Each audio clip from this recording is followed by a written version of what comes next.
अस्सलाम वालेकुम दोस्तों, तुसीं देख रहे हो अपना पंजाब टीवी ते मैं तुहाडा मेज़बान अफजाल अहमद। सब तो पहले अपने चैनल नूं करो सबसक्राइब ते नाल ही लगी हुई घंटी नूं दबाओ क्योंकि साडी लेटेस्ट और बेहतरीन वीडियो साढ़े दोस्तों तक पहुंचे सब तो पहले।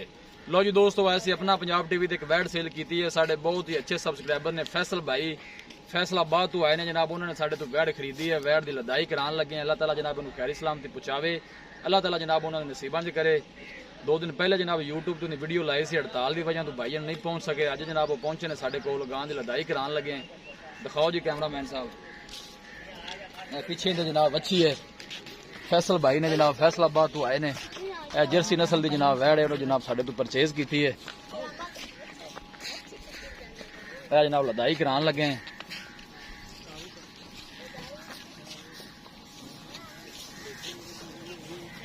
फैसल भाई ने जनाब फैसलाबाद उन्होंने जनाब जानवर साढ़े तो खरीदया है। जड़ाओ जी अल्लाह नूं याद करके।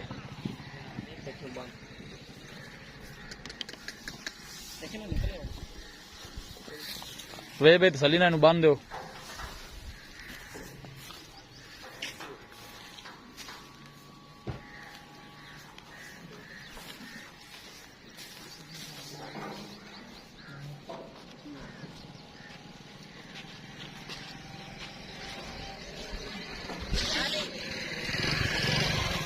खुद जनाब वो अपनी गड्डी लैके आए ने।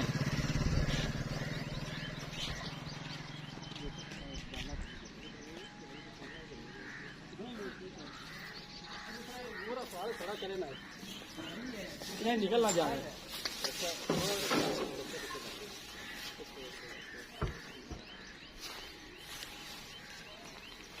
यार मोड़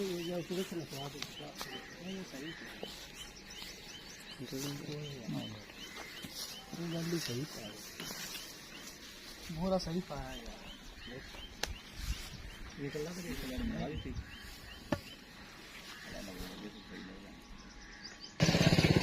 जनाब लदाई करा दी है। अल्लाह के फजलो करम के नाल जनाब अपना पंजाब टीवी की टीम इस तरह ही जनाब वर्क करती रहेगी। किसी भी साढ़े कोई वीर भाई ने जानवर परचेज करना हो, साडा राबता नंबर है 0301 45 52 144। वीडियो पसंद आवे लाइक तो शेयर जरूर करना है।